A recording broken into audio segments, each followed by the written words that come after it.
I think one of the best things about this movie is what I would read about when I would read an article about it, and that's just your friendship. I don't think that's something from days gone by in the movies where people would pair up and pair up again, and we like seeing them. Yeah. And clearly we like seeing the two of you, and this is not the end of that road, right? Hope not, no. I'd love to work with B again and again, you know. And I'd love to work with Martin again and again.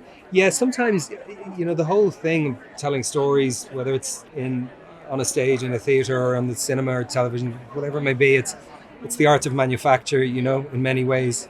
And the art of making what seems fundamentally artificial actually real, just through shared experience and shared vulnerability and all that stuff. And there's very little manufacture from my part working with him. You know, and it was that way. People were saying, you know, did you have a shorthand on Banshees because of your time spent on In Bruges? But sure, we had a shorthand for some strange reason on In Bruges as soon as I met him, you know. So there was very little manufacture.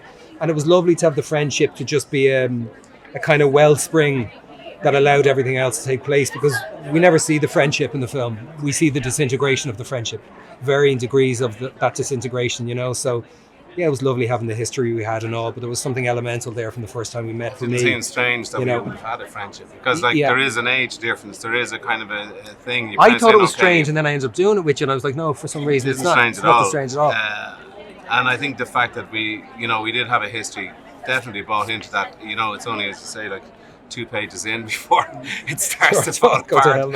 So like you never really see it when it was having its heyday.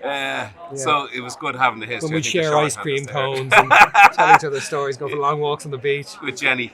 Let's talk about Jenny. My God. Oh yeah. What? You never expect something like that to happen, but people fell in love with that character. Hasn't stopped ringing for her, but she's one and done. She's out to pasture, man, and she's loving life. She's put on a few.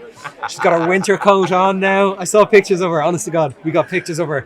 Did you see the pictures of her? I did. Yeah, she looked great, didn't she? She was. She was wintering well. She was wintering well. Yeah. I like that. Here's something else that, and I don't want to embarrass you, but you should take this for what I mean it to be. I was in the Oscar Luncheon, and I heard the applause for both of you, and you got great applause from your peers. I haven't checked my applausometer yet, which I bring everywhere. Not like in Venice when you never where you get to measure it. Yeah, you got to measure the applause. Who got longer? They got 8 minutes. How do we do? Really, that's lovely. Yeah. It was just lovely being in there, man. As Brendan was saying, the degree of commonality in a very uncommon environment, a very kind of a rare air and a very privileged place to be, you know, truly. Yeah. But the sense of commonality amidst the privilege, I hope that doesn't sound as disgusting to hear as it felt it might potentially be, having said it. But the commonality, what I mean is just like, you know, I'm a fan of films all my life. I'm an actor since 19 or 20. And so to see people whose work you've leaned into and whose work you've been moved by, that's the commonality. It's not just as an actor or a director or a writer. It's as a fan of film to be in the same space as people. And as he said, to meet Paul Mescal for the first time, see Roger Deakins in the background, to have a hug with Diane Warren, you know, I mean. Tom Cruise came over and had a chat. Did you see him? Paul. Yeah, I saw him, but I didn't get to say hello to him. No, it was good. I kind of worked with him before, so it was nice, yeah. So, like, it was all kind of, I mean, there was no applausometer. Everyone was happy for everyone. Do you know what I mean? That's it. Yeah. Everyone was happy for everyone. And it was right across the disciplines too. So you know, you've got costumes, you've got cast, you know, you've got the whole thing. It was delightful now, I have to say. Yeah, I did feel privileged to be in it. Thank goodness you took a piece of candy. I was Twix. trying to distract you. I saw a Twix. Yeah, I was trying to distract you with the Twix was being coy. It was labelled face the other way, and the penny just dropped. Well, it's been staring at me the whole interview. Yeah. Do you want a Twix? No. No, I think. What would you like? A Snickers? No, I'm being really good. Are you? Anyway, there's 2 bars in the Twix, isn't there? So that's one each. Yeah. Here's what I love most about this year's Oscars when it comes to the performances.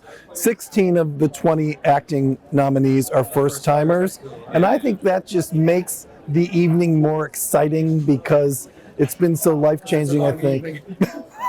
It is a long evening, nice but seeing you face. Well, it definitely. I mean, Brian Tyree Henry. You know, I worked with him on Widows a few years ago. Steve McQueen's film, and to see Brian Tyree Henry and what is happening to him now and his work in Causeway and his work, everything he does. Just there was a level of giddiness that might have been largely as a result of what you just said amongst the acting, you know, crew. That's true. I didn't factor that in really till You now, know. but that is interesting. There is a kind of a, it's we were first timers. It was like, Yeah. so there was something of that maybe. I don't know. Yeah, a slight sense of surprise that it's actually going on. Before I let you leave, and I don't,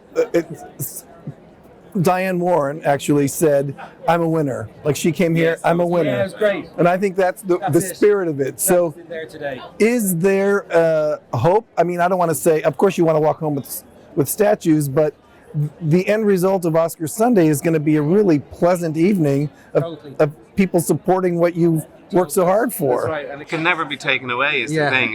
It is a little historic thing. It's a little milestone, and it's not to say there's so many people who didn't get either nominated or win, or you think of some of the greats all over the years. It's not necessarily the measuring stick of all measuring sticks. It's just something that it's part of cinema history, Yeah. and they can't take it away. That's why this particular time between the nomination and whatever happens is such a glorious time, because you can just let it settle. It's just, and I think that's the way we go. Yeah, home. totally. No matter what Yeah. happens, that's the way we go. home. exactly that. I think that's the way to be. And I don't even your categories. Oh my God! Like you've all won something along the way, and Yeah. And the loveliest bunch of fellas, like we've been doing, you do these shared Zoom calls, and we've done Yeah. round tables and this and that and the other, and just the loveliest bunch of fellas. Yeah, exactly. And the degree of, honest to God, George, the degree of humility and gratitude, the degree of gratitude that you discern and detect from everyone is really Yeah. touching and really lovely to be around. And it's that excitement again,